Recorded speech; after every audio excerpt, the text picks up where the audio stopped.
Hi! In front of me is Fairphone for 5G, and today I would like to show you how you can clean storage of this device.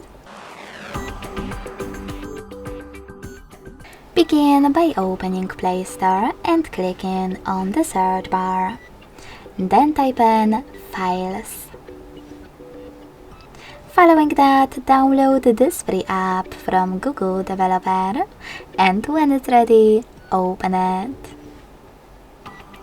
Now tap on Continue in the pop-up, select Allow, and click on the gray switcher next to Allow access to manage all files. Then you can finally click on Clean at the bottom left corner.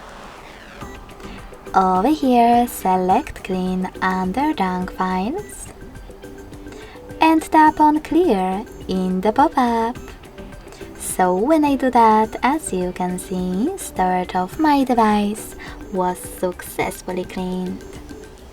Thanks so much for watching. If you enjoyed this video, don't forget to leave a like, comment and subscribe.